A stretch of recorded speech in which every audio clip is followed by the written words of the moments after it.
क्यों? हालांकि पॉपुलर तो माशाल्लाह आप भी बहुत है।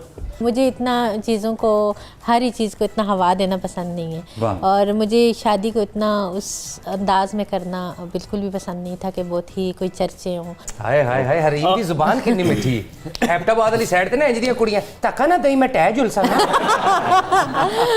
असली जुबान वैसे भी यही है, इनको जुबान इनको है तो तुसा को सीखी बस है। ठीक है, इनको मैं ना करो सीखी है जी। अच्छा तो ये माड़े ग्राई हैं। ओ शेख साहब को कुछ आई हुई है जी। शेख साहब को कुछ ना कहें, लाल हवेली में लोग रोज पहुंच जाते हैं मारने के लिए। छोड़ो तुम, डर के मारे फिर भाई टमाटर लेने भी नहीं निकलते। आपके ख्याल में शेख साहब डरपोक हैं? देखें शेख साहब वैसे तो बड़े बहादुर बनते हैं कि ये आज टमाटर ख़रीदने आ गए हूँ, आज मैं लोगों में ये, लेकिन जब लोग एहतिजाज के लिए लाल हवेली का घेराव करते हैं फिर शेख साहब का पता ही नहीं होता कि कौन सी चारपाई के नीचे घुसे फिर नहीं उठ के आवाम को कहते कि मैं आपके अंदर मौजूद हूँ, मैं आप ही की तरह हूँ। और देखें पहली बात चारपाई की करूँगा, आपने झूठ बोला। जब आप आई थी मैं तो टेबल के नीचे घुसा हुआ था। है ही ना है। वैसे शेख साहब मेरी गल सुनो, लाल हवेली च मैं भी मैंने एक शिफ्ट वास्ते थोड़ी देर वास्ते मिल सकती है? कुछ वीडियोस बनानी है मैंने। और देखें आपको अगर वीडियोस चाहिए, मेरी बहुत सारी वीडियोस उसके पास। जो पता है ना दी शादी क्यों नहीं हुई आज तक? क्यों? जिदी हवेली लाल है ओदा की ब्याह होना।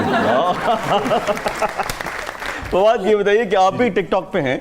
मैं बिल्कुल हूँ जी टिकटॉक। अच्छा जी जी। कैसा एक्सपीरियंस है टिकटॉक पे होने का आपका? मेरा ये है कि मैं ऑन एंड ऑफ कभी कभार कोई वीडियो डाल दिया, कोई ऐसी वीडियो जो मुझे पसंद आ जाए। हमारी जो है स्पेशली शोबिज़ उसमें Instagram is the most popular, तो हमें जरा इंस्टाग्राम पे ज़्यादा ध्यान। अच्छा एक सवाल मैं आप दोनों से करना चाहता हूँ, हरीम आपसे भी और आपसे भी। भाई हम एक्टर हैं, जी जी 12-12 घंटे की हमारी शिफ्ट होती है। जी जी। ये सुबह 10 बजे से लेकर रात 10 बजे तक हम काम करते हैं, फिर जाके थोड़े बहुत पॉपुलर होते हैं।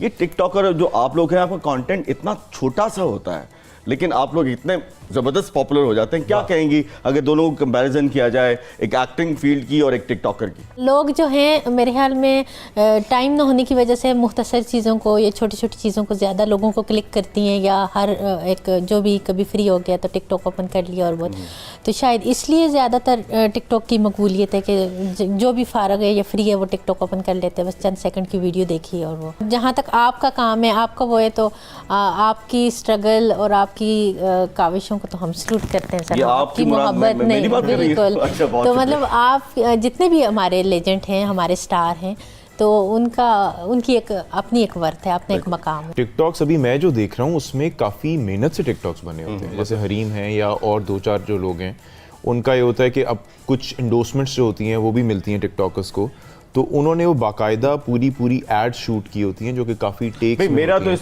पे ये पॉइंट ऑफ व्यू है कि टिकटॉक जो है वो एक हकीकत है, बिल्कुल, और इसको मानना चाहिए। Absolutely. और हमें कोशिश करनी चाहिए कि इससे मुस्बत पहलू निकले और हमारे नौजवानों को एक बहुत ही अच्छा प्लेटफॉर्म मिला है और वो इससे फायदा उठाएं और अपना टैलेंट को शो करें। टिकटॉक ऐसे ऐसे लोगों को लेके आया कि अगर वो टीवी चैनल पे जाते या कहीं भी अपने इश्तियाक का इजहार करते तो उनको मौका ना मिलता, उनको वो अपॉर्चुनिटी ना मिलती। फॉर एग्जाम्पल कि हमारे एक टिकटॉक पे एक फुल्लू नाम से वो हैं जो सबसे ज़्यादा गरीब थे, सबसे ज़्यादा बैकवर्ड एरिया के हैं, फुल्लू जो हैं, उनकी अभी माशाल्लाह काफ़ी फ़ैन फॉलोइंग है। अगर उसने स्टार बनना था या उसने लोगों को के दिलों में अपनी मोहब्बत को उजागर करना था, वो किसी भी टीवी चैनल पे जाते तो मुझे नहीं लगता कि कोई भी उनको रोल मिलता। लेकिन वो टिकटॉक पे आए, टिकटॉक पे उन्होंने मेहनत की, उनकी फ़ैन फॉलोइंग इतनी इंक्रीज़ हुई कि वो फुल्लू जिसको दुबई में भी मौका मिला जाके वो करने का, जिसको सॉन्ग्स के अंदर भी लिया गया है, जिसको डिफरेंट कॉन्सर्ट में भी बुलाया गया और जिसने उसके थ्रू पैसे भी मतलब वो बनाए।